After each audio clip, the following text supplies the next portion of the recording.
energy. I look up and the whole room's spinning. You take my cares away. I could so overcomplicate. People tell me to medicate. What's up, everybody, and welcome to episode number 5, season 2 of What's Up, Bree.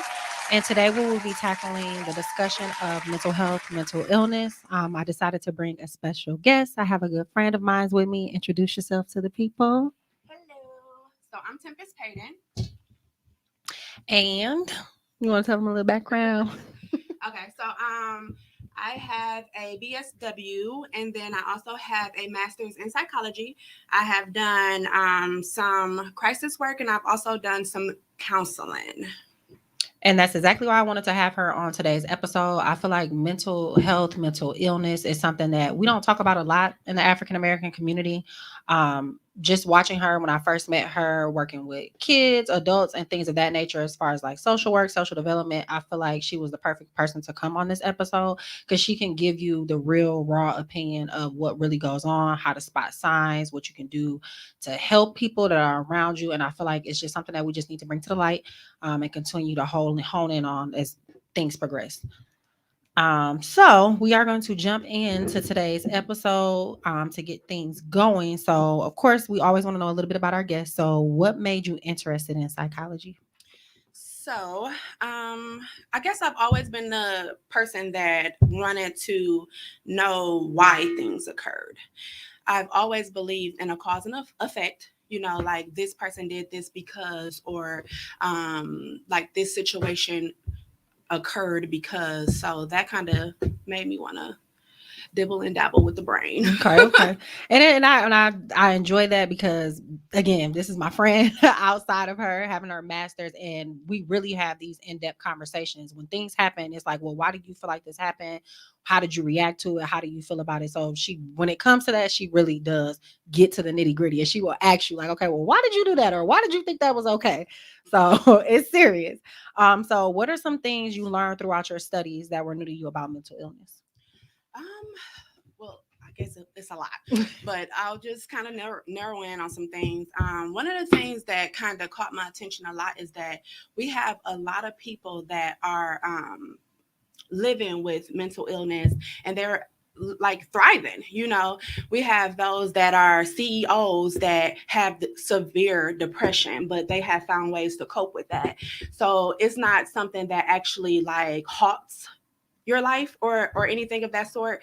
So I thought that was very much interesting because, you know, when you hear mental illness or mental health, you think of a person having like some kind of setback, like this is something that's going to stop them from attaining or reaching certain goals. And I found that not to be true. Okay, because I do believe that as well. Like a lot of people think that, oh, if somebody has depression or anxiety, like they're sitting at home locked in the room, they don't want to be around people. But like you said, there are people out there that do have it. They're successful. They're able to thrive. They have degrees. They make good money. It's just something that they're able to get under control. And that's another thing that I feel like a lot of people don't know as well, because it's like, okay, just because you may have something like anxiety, depression, you can tackle it. You can live day to day. You can have a normal life. Don't look at everybody, I guess, when people are like, oh, she crazy, or they try to give somebody a stigma or stamp them as, oh, they're crazy, or they can't get their ish together and things of that nature. So what are some of the signs that someone close to you may be battling with a mental illness? So I guess that's one of the things that it's a broad statement. So given the fact that mental illness could be a number of things, it's based off the individual. Okay. So, you know, as far as we'll hone it in on depression, as far as say for instance, you know, this friend loves the party, they every time you call them they're ready, but now when you call them they're kind of like, you know what, I can't make it, they're coming up with excuses. Or you notice that the things that they, you know, love to do, they no longer love to do. And they're having these negative talks all the time. Like they could have been optimistic at a point, Okay. and then now they just a lot of self-defeated language. Like, I can't do this, this will never work for me, like it looks good on you but it wouldn't look good on me, like those kind of things. Okay. So basically, like, not self-sabotaging, but like not having belief that they can have a better life or accomplish things.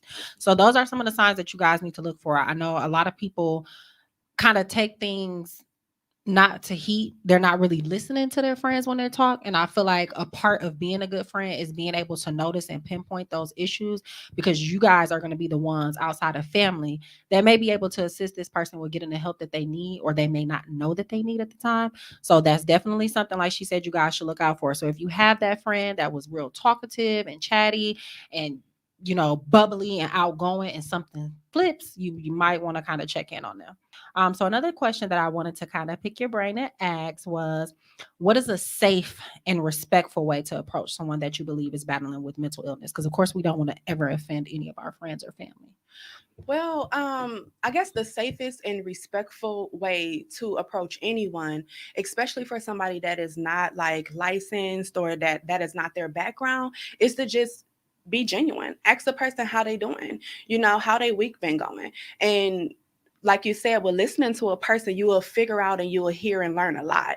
A person will tell you a lot without telling you a lot, basically, so if you notice that this person is not getting dressed a lot, or if you always come over their house and it's always clean, but it's not clean for weeks on end, and this person is always organized, but now they missing appointments, they're late often, like things of that sort. Hey, what's going on? Like, have anything changed lately? Or things of that sort, where you are giving that care, but you asking those questions too, opposed to, do you feel depressed? Because most people will say no. Right. So don't offend your friends. Make sure that it's genuine. Make sure that you are telling them, hey, I'm here for you. Do you need anything? Be gentle. Okay. Don't come at somebody crazy. I've seen things on social media to where even celebrities have had mental breakdowns, and then you just see people in the comments and they're trolling them. And it's like, oh, she crazy, or look at what she's doing this week. Somebody get her some help. That's rude.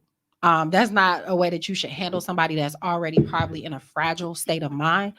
So just, if you are genuine about it, be genuine. Don't be asshole. So another thing that I wanted to ask was, how does someone get diagnosed with the mental health disorder such as depression or anxiety? Okay, so depression and anxiety are two of the mental illnesses that could be mistaken for one another, or they could run course together. Okay. So it is an individual base. One of the things is a couple things for depression is like hopelessness. Okay. But with hopelessness, there goes anxiety with a person that is constantly worried. But with depression, that person is worried, but they feel like, I'm not going to be able to do this. A person that has anxiety is worried, but they feel like, I could possibly do this if this, that, and the other, if that makes sense. Makes sense. With depression, signs to look out for and things to look out for. If a person is locked in a room, like you said earlier, if that person is always out, but they're not, and the social cues, like if everybody is engaging and they kind of off to themselves, even though they push themselves forward, it's a tricky one too, because that could be social anxiety. So it's an individual base, but going back to the question at hand, with therapists, psychologists, and psychiatrists, the DSM-5 is used. Okay. So there are a lot of key points, like some of the points that I did name, that are looked at, and then it's based off how is it affecting your lifestyle. So it's not just having those things, like, because we all have bad days. Yep. Sometimes we have bad weeks. And I mean, to be frank, some people have a bad month. Listen. Or a bad year. So being able to utilize that, and then having the correct assessment tools to be able to ask this person, like, how long have they been experiencing these things? Have they been affecting their lifestyle? Because some people, they end up losing their jobs. Some people lose their homes when they're struggling with mental illness. So it's a lot of the DSM-5 that is used, and then the assessment tools, but it's individual based. Okay. So it's base by base. So again, if you have somebody that you feel like is struggling with that, get them help. So that way they can be diagnosed properly. They can kind of hone in and key in on what exactly is making them feel that way. Because that'll be the best way, I guess, to start the healing process. Because I feel like mental illness does take time for you to heal because there's something that's triggering you or there's something that's going on that's kind of bringing you down. So another thing that I wanted to ask was, what are some action plans that are set forth to help with depression or anxiety specifically? Okay, so again, it's based off the individual because with depression, there are so many different forms. You Mhm. have moderate, you have mild, you have severe. With anxiety, you have anxiety, generalized anxiety, social anxiety. So given that, there are things that you can like do as far as having a healthy diet, Okay. exercising. I know a lot of people are like, well, I don't want to do that, but a healthy lifestyle creates a healthy or like a healthier self, Okay. so it's the mind, body, soul. When they say that, it's literally a thing. If you feeding yourself crap and you're surrounded by crap, you're going to present crap unconsciously. Mm. Sometimes it's the mind that is actually taking in everything that you're giving it and feeding it, and then it's producing.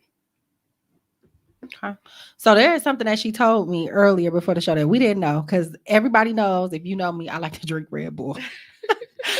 And we were talking about how sleepy we were, and I'm like, I should have brought you a Red Bull. She said, So can you explain to people when it comes to like Red Bull or caffeine, like how that can tie in with depression and anxiety? Because I know a lot of people, Okay. y'all probably didn't know this, because I definitely didn't. Okay, so again, it's one of the things that you're feeding yourself. So with caffeine in itself, we could say nicotine too. It's like an enabler. So what's happening is it's triggering your body to give you other energies, Okay. but at the same time, it's draining another part. Mm. So while you feel like you are getting yourself through that hour or that sector of the day, it has to make up somewhere. So it's pulling back.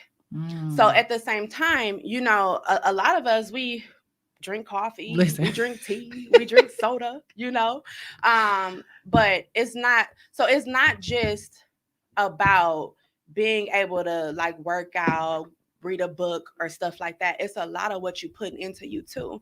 And that was one of the things that I had actually just learned reading books. I continue to read books about anxiety and depression just because it's something that you never know that when it's going to come. Right. And nobody is like, you can't say, well, that's not going to happen to me. You don't know, because again, you could have eaten something way too much or whatever the case may be, and it's just that time at this point. But their studies haven't shown like a certain amount taken or anything like that. They just basically stated that those are things that can trigger a depression and anxiety. Can I share an experience? Of course. So at one point, I was working third shift at Amazon and working a first shift job as well. So you need some type of pick me up to continuously make it through Right. a 12-hour shift Right. on weekends, which is ridiculous. And I would never do that again. But I was going through, it was like Christmas break, whatever. So I was kind of just going hard as I possibly could. So I would get Red Bulls or energy drinks, whatever, to kind of keep me up at night. And it kind of came to a head in like January, to where one day I got up to go put my clothes on and I just passed out, literally passed out. I had to go to the emergency room, whatever. But it ended up that whatever I was draining from my body dehydrated me. And I was told to cut back on all caffeine until I could get everything kind of balanced out. But that was definitely a what do you call it? A result of me over caffeinating myself with Right. energy drinks. So The body fighting back. yeah, absolutely. And I've never passed out, never fainted in my life, and just kind of just fell and hit my head, and it could have been tragic, but luckily I'm back. I haven't had one since. Thank God. I was gonna say, and I know Red Bulls are bad because it's like I've heard so many people tell me like, you drink Red Bull, like you should stop drinking that. Specifically, one person told me like do you drink it with liquor? And I'm like, yeah, sometimes I chase it with like Hennessy or Patron or whatever on the side. It was like, so Gangsta. So they was like, that's like you taking cocaine, right? And at first I thought the person was playing. And I'm like, what do you mean? It was like, it gives you the same side effects as if you were snorting cocaine. they sent me the link to it, and it was factual that if Wow. you drink Red Bull with certain liquors, it can give your body the same reaction as it would as if you were on cocaine. Wow. So I cut it back from my liquor, but obviously I need to cut it back a little bit more. Yes, we're gonna do that. So I'm gonna go home and throw my Red Bulls away. I got like 10 of them in the fridge right now. All right. So another question that I wanted to ask, because I feel like a lot of people are maybe afraid because they don't want to be medicated. Is it possible to treat depression without medication? If so, what are some of the ways you've seen personally help a person? Well, I again like lifestyle change.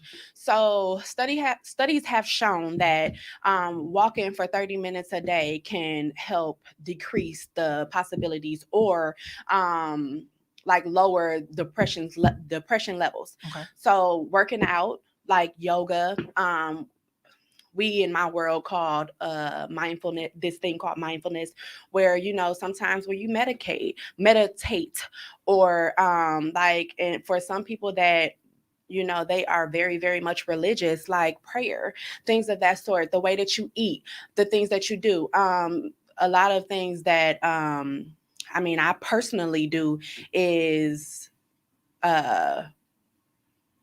well, most people call it manifestation, Mhm. but I talk to me in the morning, like, you are worthy, you are great, you will get this, you will do that. Like, those kind of things. It's like being positive all the way around. And I know for some that are actually depressed, that may be hard for them. So doing the whole working out thing, where you pushing yourself, and it's some therapists call it exposure therapy, Okay. but like for anxiety itself, like say for instance, if large crowds are your thing, and you just really can't seem to want to be forcing yourself to be able to get up and go do that, even if you're sitting in the back or standing by the door so that you can exit immediately, but basically getting up and moving. And I know for some that are struggling, that may be the hardest thing to do. Calling a friend, we talk a lot about Yes. all kind of things, and if you can take it a step further, sitting face to face with that friend, because studies show that when you are actually in the presence of another, it brings you more warmth than not. So a lot of times when a person is depressed, they need a pick me up. Okay. And it's hard when you have friends that may also be struggling with depression, though, because you may be going to go get a pick me up from a plug and you Damn. need a socket, Yep. So it gets a little bit tricky, but there are a lot of things to do. Like I said, working out, changing the things that you eat, the things that you drink, picking up something as far as kickboxing, yoga, hanging out with friends, talking to friends, sometimes writing. We have those that love music. It's a therapy in itself. There are a lot of things that you can do on your lonesome, but then there's another thing that a lot of us really wouldn't want to do as far as therapy, because therapists in themselves are not going to just prescribe you, medications. Okay. They're there to listen and to help you figure out where it started, and where it's going and all of that, opposed to saying, okay, here's a prescription for that, because there's a difference between a therapist and a psychiatrist, which writes prescriptions and who are to prescribe you, what I'm Okay. saying, antidepressants or whatever the case may be. Okay. Definitely understand. And I feel like with walking too, because like me and Tempest in the summertime, walking was our thing. This girl took me on a 3-hour walk. It was rejuvenating. But I can't say I was complaining like, you said we was walking to see. You was like, no, we walking to the lake. But afterwards she asked me like, now don't you feel good? And I really did feel good. We were outside, we were catching air, we were talking, sometimes we were quiet and just kind of getting our own peace of mind together. And I feel like walking is very therapeutic. If you have those days to where you just feel like I need to shut everybody out, I'm stressed out, walk. Music for me, I love music. Sometimes I know a lot of people say like when you down, don't listen to sad music because it's gonna make you cry more. But sometimes you need that cry. You need that ugly cry to where snot falling out your nose. You got a bunch of tissues, eyes bloodshot red, because it's like how I operate is better out than in. I don't want to continue to be angry or walk around sad about something. Like I want all of that to be released out of me. So that's definitely true and big. I need to start back getting in the gym now. We keep saying it. She been doing it, but my ass is not big.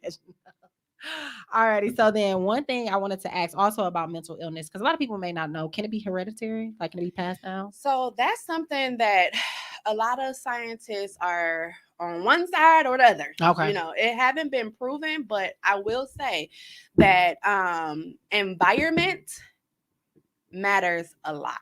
Okay.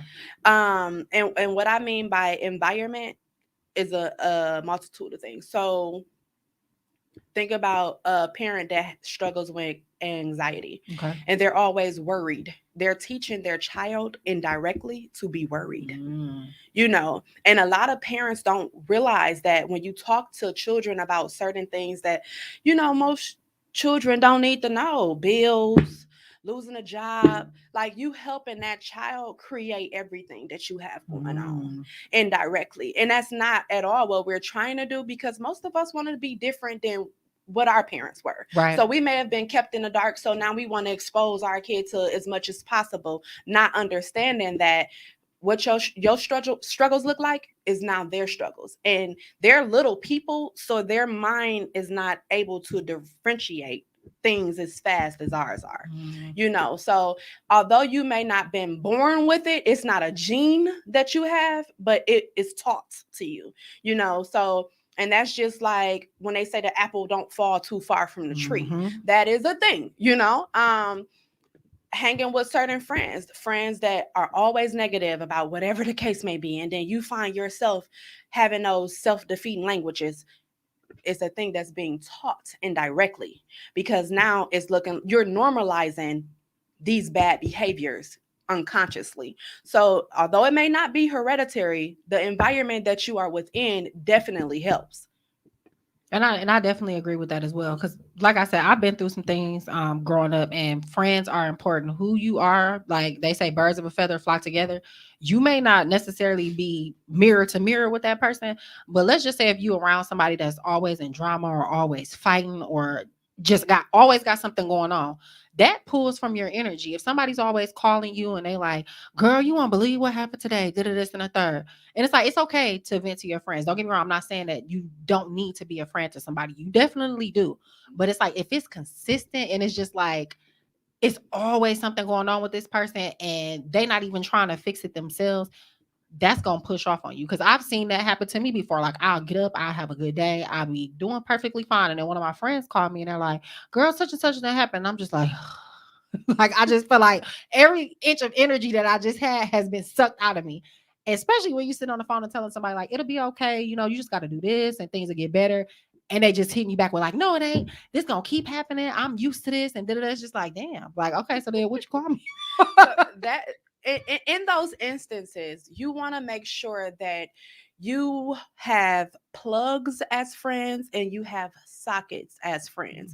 And what I mean by that is people that you can plug into as well. So when you are having those days that are draining, somebody that you can talk to. What a lot of America fails to realize is that therapists have therapists, because everything is dropped on our lap. And now what are we supposed to do with it? Right. We got family at home, kids, wives, husbands, you know. So we have to too go and release. So having those friendships where, you know, I give, I take, I give, I take, and making sure that you are respecting your friendship and creating boundaries. When you calling your friend and you going through something, hey, how your day going today? You got time to listen, you know, because just like your day have been blown up, theirs probably was blown up too, you know. And sometimes in our worst times, we become very selfish. Yes. You gotta make sure it's a two-way street. I need to talk right now, like, you know.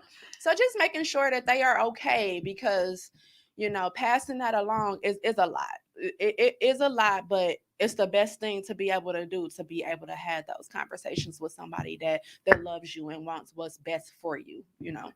Definitely understand. Okay. And so honing in on therapy, because I know you say a lot of people kind of may not want to go or don't know the steps to take. Explain to them how therapy can actually help with fighting depression for those who may be a little bit weary or leery about going. So as far as therapy, of course, I'm a little bit biased because I love it. But as far as therapy in itself, I will say that it is one of the best things that I feel like we can offer another human being. Being able to provide a person a open, listening ear without judgment. That's the part that you're not going to get from a friend or a family member, because that person is attached to you in a way that they're going to feel some kind of way if you telling them that somebody is beating you or Yeah. cheating on you, or even when you're in a slump, they like, you got this, you can get up, they mean well. But when you go to therapy, they're talking to you about you and listening to you about you. And one of the misconceptions about therapy is that, oh, I'm finna go there and they about to fix my problems.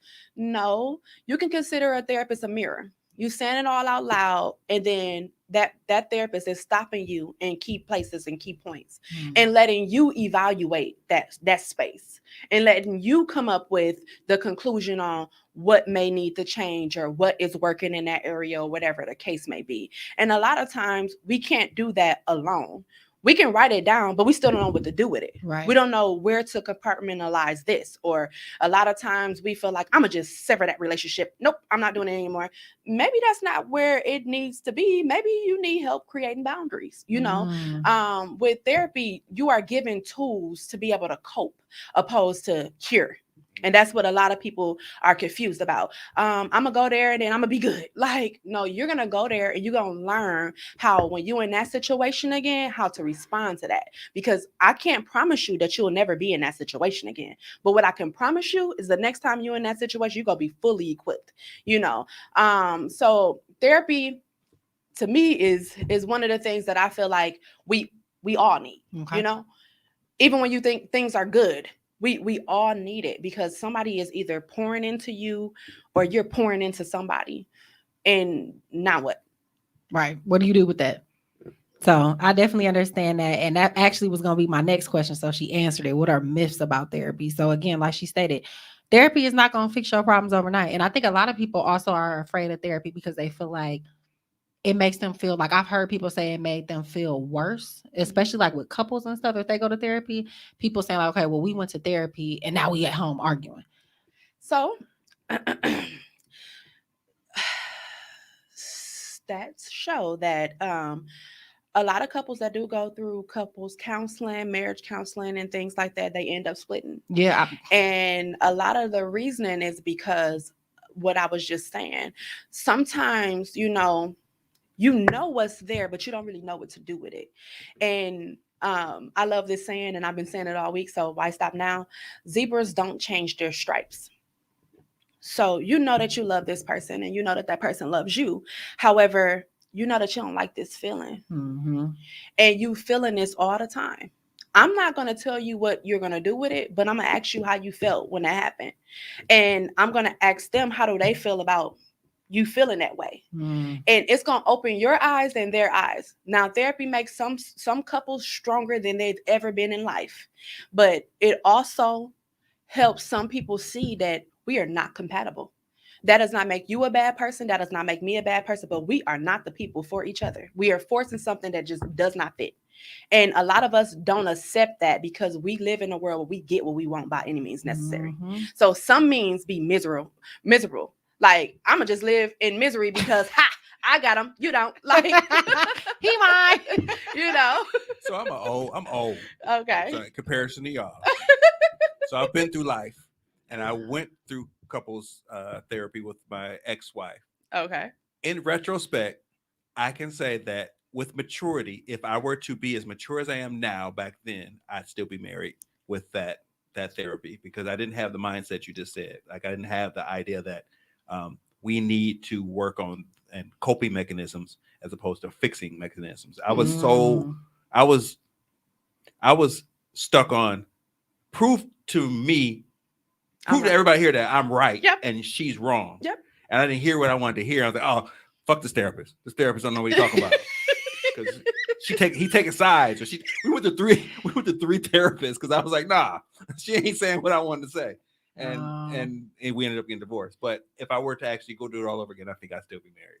One of the things that I've done a couple, well, I've had a couple clients that were couples, married couples. And the way that I usually would like to start off is to let them know that we're not here to wave a magic wand. We're here to understand how we make a person feel and to recreate how we want them to feel, and understanding that that is not going to happen overnight. You want to know why? Because imagine poking a hole in something day by day by day by day by day, and then just imagine a piece of tape going over it and it's all fixed. It's impossible. It's work to be put in, because the pain that you put there has to be reversed. And a lot of people make the worst mistake of wanting to revisit that pain. It's the worst. It's like having the worst car crash and getting back in that car and replaying it every day in hopes that it's going to make you feel better.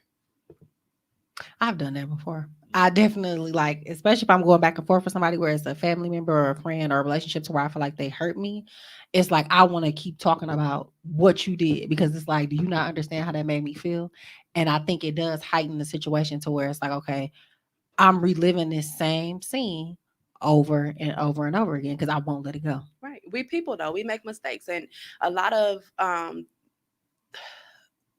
what we don't do is give the people the benefit of the doubt that we want. As we make a mistake, we want a person to be able to accept the fact that we're sorry and we're willing to do what it takes to, fix things. But I love the fact that he mentioned the maturity too, because you definitely have to have an open mind. And I used to think that if you cheat, it's over. Like, there's no way to come back from there. But in all actuality, the fight is hard on both ends, because that person is doing everything that they can to prove to you that they will never do that again. And you have to be doing everything that you can to prove them that you're going to trust them again, which is two very hard things. And both people got homework. I was going to say, because we all know if you don't have trust in a relationship, that shit might fail. And you can't just bring it up every time. They could have, turned to the wrong channel. That's what happened when you cheated on me. Like, that don't work. And that's true. And the hardest thing is to keep that from coming out your mouth. That's your homework. I have a friend who went through that circumstance, and he said the greatest thing that happened was his significant other never brought it back up. Never brought it back up. And that's what helped the healing. Yeah. Because if she kept bringing it back up or making little jabs or that's the other bitch did, and kind of shit like that, that actually brings you right back to square one every single time. But they grew and got stronger after the circumstance that they went through, which I knew that because I was in my circumstance, that would never happen. So I was on the conquer in therapy kind of session as opposed to healing. So right. And I explain it to, clients as it's like having a scab. And every time you mention it, you wiping the scab off. You got to start over. You have to start over. You have to start over. And at some point, both parties going to be so exhausted that they're going to feel like they rather start over. And what people fail to realize is you end up in a cycle. You end up redating that person or remarrying that person because you still haven't found the tools to actually deal with it. Just in different forms. You ran from it. Because it requires a lot of work, whether it's mental illness or couples counseling or whatever the case may be. It requires a lot of work. And a lot of us, we lazy. Don't want to put in the work. We're going to go whatever way is the easiest. Like, me and you ain't getting along. Let me go on, just slide somewhere else. Maybe it might be a little bit better over here. And then it's like you see yourself in different relationships and maybe the circumstances ain't the same, but it's like, it's just not working. So you went from Bob to Billy to Joe, but they all the same one. Just in different because forms. You love that person. That buildup is, you're attracted to that. You just got to learn how to maneuver through that. And until you do, you're going to keep bumping your head. Well, so y'all know I like to do polls. So we picked her brain, and of course, I'm excited. Like we got a lot of information, a lot of things that I didn't know. So I wanted to talk to my followers and ask them a couple questions about mental illness, mental health, depression, anxiety, etc. So one of the questions that I wanted to ask was, why is there a stigma about mental health slash therapy in the Black community? I said this in the beginning of the episode. I feel like a lot of people shy away from it. They talk about it on TV shows all the time. Like, well, do you think you need therapy? And she's like, no, I don't need. Like, Insecure, for example, when Molly was suggested to go to therapy, it's like, you think I need a therapist? And she kind of got offended. But it's like Molly really did. Her character had issues that she needed to go to therapy and work through, and therapy actually worked for her. So some of the people said, I feel like we've been conditioned that therapy is only for white people, which I feel like is big because I've heard that from a couple people. Like that's white people shit. How? Like people are people. So why do you just consider that it's only one race? Another thing that they said is parents don't want to feel like they failed their children, so they try to sweep it under the rug. Another one was because people are afraid to heal from the we and trauma and really prosper too many demons they are afraid to face, so they're comfortable with where they are. And then somebody said people are told they are too young to be sad, or it's just life. So how do you feel about some of those responses? So, I will say within the Black community, I believe that a lot of it has to do with mistrust. Okay. I mean, I'm Black, you Black. A lot of what we're taught about white people, we're conditioned to think that they have a ulterior motive. And that's a lot of why, I wanted to become a therapist, because I wanted people to be able to identify with me and people to be able to understand that I know the struggles because I've been there. I come from where you come from, so I know that, they're going to spare the rod, spoil the child, like, we get physical discipline. Like Right. that's what happens. Get our ass whooped. So I believe a lot of it is not being able to identify with the therapist. And in our modern day terms, the vibe, you're going to talk to an old white man or an old white woman. You're like, well, what they know about what I'm about to talk about, so that in itself. And I will say, like, the person that was talking about people not wanting to deal with their past traumas and things like that has a lot to do with it too, because it's going to make you feel a lot worse before it make you feel better. It's one of those things that you got to go through to conquer. Like, you can't just go around. Like, we want to talk about it all. We want to talk about the earliest childhood memory that you have, to the things that made you happy, to the things that you don't want to remember no more, the things that you have not talked to anybody about, because a lot of us have things that we just gonna take to our grave, So, all righty. So that was that question. And I definitely agree with a lot of people on responses, because I feel that way too. It's certain stuff that I've experienced, I went through, and it's just like I don't want to relive that. Like, it happened. I'm always that person. Like, don't let your past condition you or define who you are today. But unfortunately, sometimes it can. Especially if you're not 100% over it and you basically just like, I'm gonna put this in the back of my brain. Certain things can trigger you and you don't even know it for those same feelings and emotions to come back up.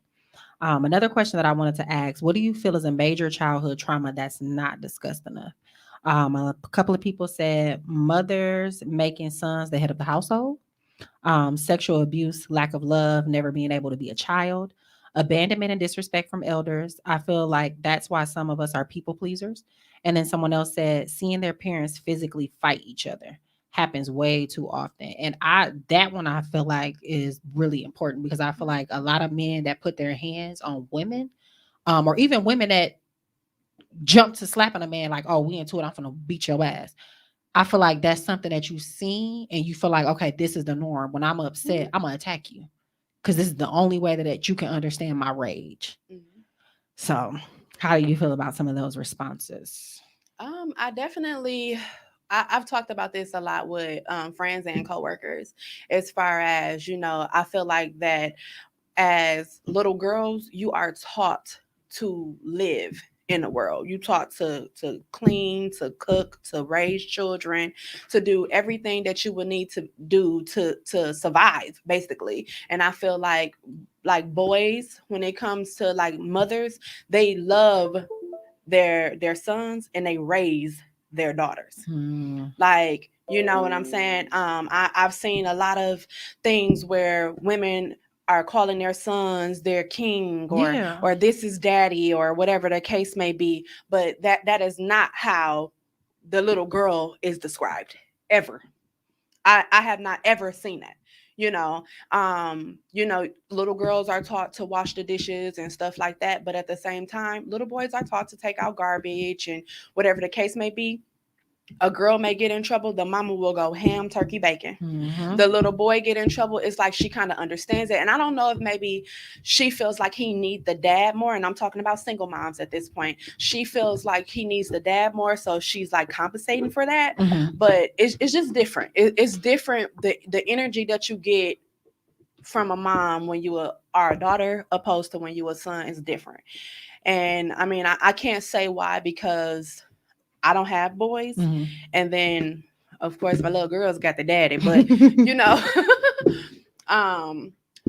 so in that aspect, I definitely see it. And then again, the environment as far as fighting.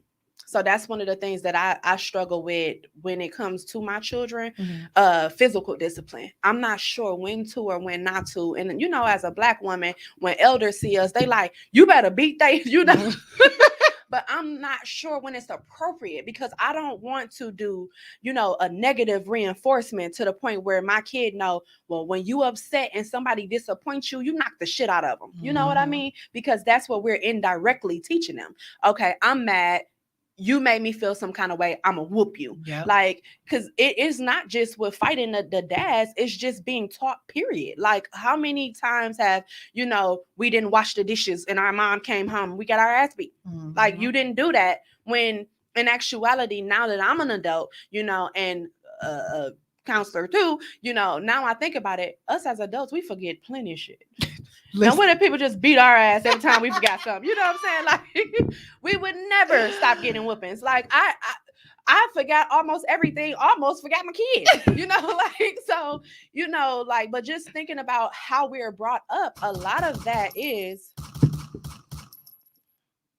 Yeah. And I think that too, because it's like, I'm honest, y'all know that I've definitely been in situations to where I've been upset about something and I've put my hands on people and I shouldn't have. That was when I was younger. I tried not to now. I try to restrain myself because it's like, realistically, I don't want to fight no grown ass man.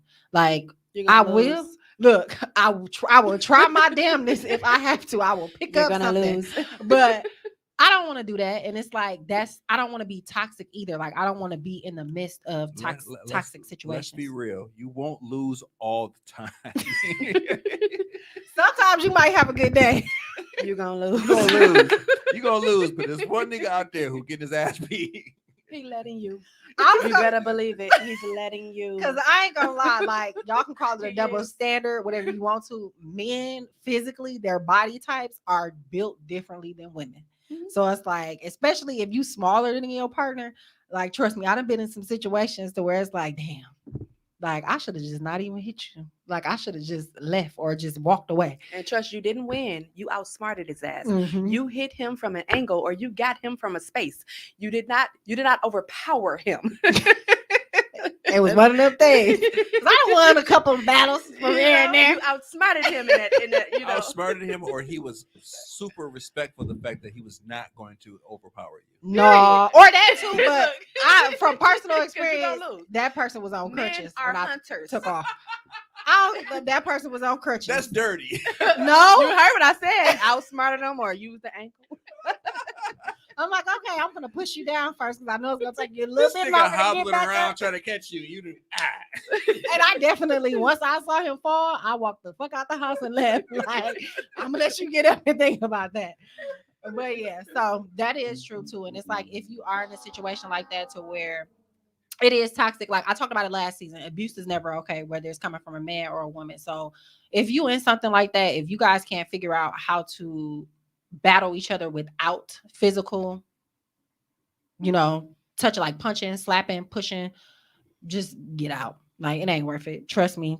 What waste of time.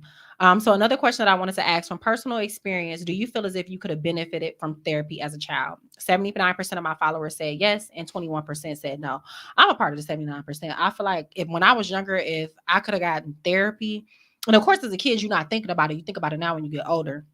Or even if I had a friend that mindset was maybe a little bit further than mine, or maybe an adult that I felt comfortable with talking to about certain situations, I would have avoided a lot of missteps or a lot of mistakes or situations that I put in that I handled the wrong way. I would have did things totally differently. So I'm a part of the 79%. I definitely would have benefited from it. Of course, I think I already know what you're gonna say, but how do you feel about that? So I'm a part of the 79% too. I feel like there are people that feel like they have never experienced trauma. And I take my hat off to them. I've been in classes with some of them, where you would really be like, okay, like, why wouldn't you think that that's a trauma? Mhm. But, for some people, we normalize things so much that it's just like, oh, that happens all the time. Like how we talk about getting whoopings. That is very traumatic. Like somebody beating your ass. Like think about somebody just walking in right now and start willing on us. Like that's traumatic. Like, especially the element of surprise. And a lot of Black mamas like to do that. Like, I don't know why. It's weird. But I will say, just because I'm the youngest of my siblings, as far as my mom's kids. Mhm. And seeing my siblings go through different aspects of life, my brother going to jail and stuff like that. And mind you, me and him has the same birthday, where I'm celebrating my birthday, but he in jail, and I'm hoping like he get a cupcake or whatever the case may be. Like those are traumatic experiences. Like those are experiences that if I would have had somebody who can help me through that during that time, my mom would be like, because I would go talk to my mom. She'd be like, oh, he okay, girl. He shouldn't have did what he did. When he get out, I bet he won't go back in. That's her response. But that's still not taking away the fact that I feel how I feel about that. Right. And a lot of us, again, we can't even identify what the traumas are, so we wouldn't know that, oh man, if I would have had somebody to talk to about that. And it could be the simplest thing, because what people fail to realize is you don't have to only go to therapy when, the sky is falling. Like you can go to therapy when everything is okay, because sometimes it's just a little life coaching, where a person is helping you put things in different categories so that you can elevate at your best, opposed to, you having to trial and error it, go through this door. Like you said, you would do some things differently or whatever the case may be. So I definitely feel like it would have helped me learn to cope with certain situations a lot better. You got any feedback, Tommy? Do you feel like therapy as a child would have helped? I didn't understand therapy, so I wouldn't be able to actually identify I needed it. Mm-hmm. I definitely see some hereditary responses to conflict and stress. My mother waited until it bothered her the most to actually attack us, Mm-hmm. and I was quiet. She was quiet all the way up to the point where she was like, "I'm sick of the shit," kind of thing, and I respond the same way. So looking back on that now, I can speak on it and actually try to work myself out of it. But I don't think it would have been beneficial for me when I was younger, because I didn't identify with it well enough to be able to know I needed it. So for therapy for kids is a little bit different than what it is for us, because we do have the capacity to understand a little bit more. Sometimes with kids, you use like art therapy or whatever the case may be, where they drawing and they getting things out that way. Because we have to continue to realize too that it's not really going to fix a situation, more so than helping us be able to release. And because some of us as kids, we ain't had nobody. But yep, I totally get the fact that like the kid brain is not there. And I will say my hardest clients are kids, because they'll go from one thing to the next and get to looking around the room, running around the room, and you're like, okay, come back, come on. They're like, what's this over there? Right. But so I definitely, now that's like having a wheel spin. Like how would we, be able to execute that to the point where the kid don't feel like something wrong with them? Right. Because if adults can feel that way, kids would. For sure. For sure, for sure. And that's why I asked my followers too. I wanted to know, like, how do you feel it would have helped you as a kid? Somebody said they actually had it. So they had therapy as a kid and it was great. It helped them understand themselves and anxiety and how to deal with it. So shout outs to you, shout out to your parents or whoever around you that was able to identify it and feel like, okay, I'm gonna get you the help that you need. Because she's a dope person. I follow her on social media. She's thriving within her business. She's always positive, laughing on social media. And of course, people can say, like, oh, you can be whoever you want to be on social media. But I've been around her too, and she really is a good vibe. Somebody said I had thoughts I wasn't able to discuss with my mom, and at the time she was trying her best. So that's another thing too. They felt like, okay, if maybe I would have got therapy as a child, I'm not burdening my mom with something, and I can actually push it off on somebody else, like everything that I'm feeling or going through. Another person said I'm still traumatized and I'm an introvert, but I wish I wasn't. And it's because of experiences they had as a child. Somebody also said they feel like it would have helped them build confidence. You walk in your truth and you grow to love your imperfections. And then somebody else said better reactions, communication skills, channeling my emotions better. And I can agree with all that because I feel like kids that are taught certain things when they're younger, they carry that when they're older. Like they say, the best time to teach your kids different languages is when they're younger because they can kind of soak it up and catch on quick. Same thing as if as a child, you know how to handle yourself in certain situations, you're going to carry that with you when you get older. And it's going to help you maneuver and make your way through life. So yeah, those were all the polls and the questions that I did. This is an episode that was very dear and near to my heart because I feel like I know people that are battling depression. I've battled it, I feel like, in the past, or even had anxiety, just worrying about stuff that, for one, was out of my control half of the time, or things that it's like, if I would have just kind of, took different routes and steps to handle it, it probably wouldn't have affected me as bad as it did. Or it wouldn't have took me as long to realize like everything gonna be okay. Like it's gonna be all right. It's gonna be better days. We can just put this day behind us. The great thing about days is there's always another one that's gonna follow to be able to change what happened the day before. Before you go, Mhm. I have a question, but one, I want to say what you said about depression, and I'm therapizing. Is this how you say it? I'm therapizing. Gonna make up some I words. made Put it up. hey, William Shakespeare made up like 20,000 words that we use today. We're gonna therapize. One, I learned through therapizing that depression is a state. It's a stage in your life that you're not a depressed person. You're going through a depressed moment.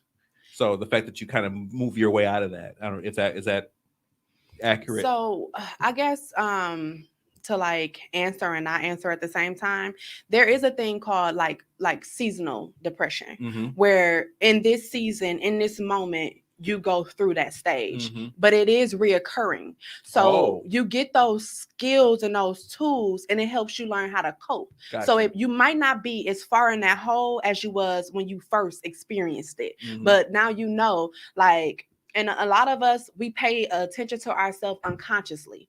So say for instance, around the holidays, I know that I'm usually in a funk. So this holiday, I'm about to try to go all in, and I'm gonna do this and I'm gonna do that as far as decorating and buying people gifts. And I noticed I felt better. So next year, I'm gonna keep that same approach. It didn't go away. I learned how to deal with it. I learned how to manage it. Yes.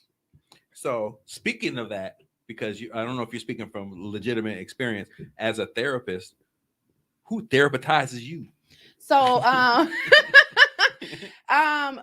okay.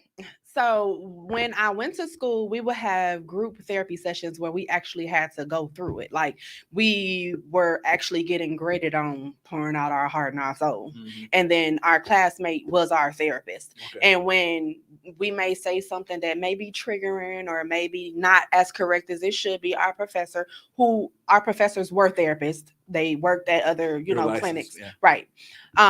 They will, kind of help smooth that over or whatever the case may be. And then when you go to whatever clinic you go to and you work at, you have like how we are all here together. We talk about like case by case situations or whatever the case may be. And we get different input from our coworkers and things that we can do different. We kind of touch bases on how we feel. And then a lot of us actually go to outside therapists. Okay, so we have a number of okay, all right, and a lot of us do, like your therapist. I'm assuming that you're sitting and you got people on the couch, because it's not psychology, but you're still having people there. I'm not psychiatry, so you're not having people laying on couches, but that's got to be like wearing on you to actually have back to back to back to back sessions of just woe is me, and then you come out of there like, all right, I'm gonna go have dinner kind of shit. Right, you know. You need some recovery as well. So Mhm. it's always curious to know how that worked. And some of us, we set our days up how we would like. So some of us, and then you do it based off how you like. And there's so many different forms of therapy. The one I love the best is CBT, cognitive behavioral therapy. CBD. CBT, you know, cognitive THC? behavioral I therapy. was gonna say some people Um, smoke. Like, and some clinics do provide the oils. Let's be clear, too. Okay, I was just making sure I was clear. But you know, you make those times, like those breaks in between clients, to actually not just write up your notes or progress notes or whatever the case may be, but to debrief as well. And sometimes things can be so heavy where you have to go pull a supervisor or a colleague You gotta and find sit some and stuff talk out with some other right. people. Okay, that's dope. That's good to know. So- I didn't know that, and I got therapist friends. I never heard that. because it's a lot. You Mhm. like you said, it's just imagining hearing somebody, like you were saying, a friend that's calling you draining or whatever the case may be, and then you have 5 people that you're dealing with every day Mhm. or whatever the case, 6 people, 7 people, and this is a daily basis, you know what I'm saying? And then sometimes some of the stuff be so disturbing that you some therapists, everybody do it different, but some may be in there crying with their client because of whatever the case may be or whatever, you know. So you definitely have to have those like outlets, and that's something that we are taught in school, and we normalize the fact that we all need it. Like, Okay, I'm all into this. So one more. I'm sorry, one more. You go ahead. So being a single man, sometimes you date and you end up dating people who are therapists. I'm so lucky to have had that happen 3 times. Look, Tommy know how to pick them, y'all. He like, It's not purposeful, but as we talking, I find out that's what they are, and then I feel like I'm being therapized sometimes when I'm just having like open conversation, and it's just like, I'm gonna generalize. You guys are so like sponge absorbing of like blah blah blah, and then can kind of bounce ideas off of. How do you keep that from being like a deterrent? For, I don't know if you're married or in a relationship or I'm whatever. married. Okay. y'all see this rock on my girl, man. Yeah. I was at the wedding, y'all. I was in the wedding. It was cracking. Do you have advice for a man like me trying to? I don't want to be like this. I don't want to be a patient. So But I I end up being a patient somehow, and it's not even really a relationship. But I want to get past that kind of thing. I will say that it's something that most of us can't help. So it's like, Yes. and a lot of us don't know that we can't help it, but it's the way our mind is set up. Mhm. Like a lot of us went for this and we do this because it's the way we think. Mhm. Like I said, when I was a child, I wanted to know cause and effect of everything. I felt like, well, why do they think like that? Yeah, that. Or why do they do that? You have to find, Like, you have to find out the and why. I blow people with that. Let's be clear. Friends too. Like where they'll be like, okay, because I need to know the nitty of the gritty and I can't help it. And then once they give me the, I'll be like, oh, okay, I'm doing a little bit much. Because we think to ask questions that most people don't. Or most people Mhm. don't even want to know because it's too much. Like, well, I'm not going to ask them that because what I'm going to do with that? Like, So you must have been doing your clinicals before you got married. yeah. Okay. All right. There we go. Yep, I was done. And sometimes I have to catch myself because I'll be like, we'll be talking about something. I'll be like, how'd that make you feel? Right. That's it. But I will say, as her friend, like, and I tell people, like, sometimes you don't even realize it. It's a plus to have somebody like that. It around. is. I'm trying to balance the two. And that's the thing, like she said, like she's always been open and honest. Like if I'm doing too much, tell me. If I'm asking a question that you don't feel like talking about, let me know and I'll stop. I feel like I'm taking advantage of the fact, like, are you gonna bill me after I get done talking to you? Like, But it's intriguing. It's like having, a chef as a mate. They're going to cook for you. Yeah. Like they're gonna feed you so good. Like they're gonna Yeah, cook for you. that is true. Or having an artist, somebody that raps or sings, they just gonna be breaking out verses for no Listen. reason. Like, Check my new shit out. Check right? my You know what I'm saying? I Like, got and you like, bars. I'm so tired of them. Like, it's just, That's true. it just All right. is what it is. Take the good with the But bad. that's Right. one of the things that we are taught to in school, to be mindful of that when, because my kids hate it. You know, I bet. I'd be like, what happened at school today? They tell me what happened. Oh, okay. So how you feel about that? But just think Well, about how they're going to be growing up. When they're grown, they're going to be so in tune with understanding how to actually articulate themselves. I couldn't. My mama was quiet until she was like pulling me out the bed at 3 o'clock in the morning to wash the dishes. Like, how come the dishes ain't washed? I was on the floor because she pulled me by my legs. That was her response. Not how why did I not do the dishes? Like I fell asleep. I was tired. It was imagine getting a spanking and then having to talk about it. I'd be like, girl, just relax. Okay, I'm sorry, Bree. Listen, pick her brain as much as you can. You can have you have the best guess. I'm like, Mom, I love you. And I did not whoop you because blah, blah, blah, blah, blah. I did it because, and you understand that, blah, blah, blah. So what should you do different next time? And they'll tell me.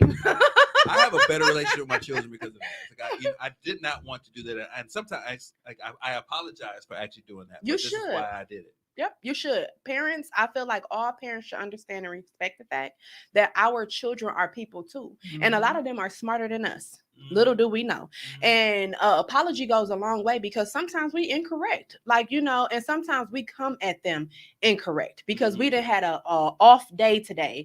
And now they did one thing and that was the tip of the iceberg. And it's like, you need to let them know, I am so sorry. Today I had a bad day. And it is not your fault that I had a bad day. I'm in control of my days. You did not deserve that response. I am upset about what you did, but blah, blah, blah, blah, blah, Oh. And that's what they do. Oh. Yep. And then they give me a hug and be like, you the best, mommy. See, she dropping gems for parenting. So y'all, you get a lot from these episodes. So again, I want to thank you tremendously for coming in and kind of explaining things as far as like how you can spot people that may have a mental illness, how you can kind of get them help, benefits of therapy and actually attacking the issue at hand, and how you can, again, like she said in the beginning, you can thrive with depression and anxiety and other mental illnesses. Just got to know how to work through it. So I appreciate you. No problem. So thank you guys for tuning in to another episode of What's Up, Bree. I hope to see you back next week. You guys have a good rest of your week and weekend, and we out.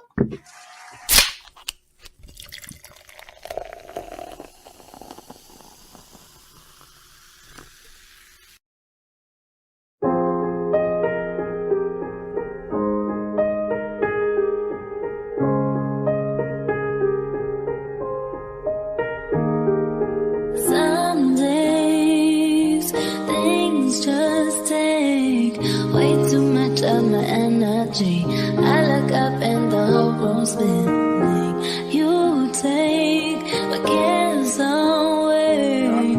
I could so overcomplicate. People tell me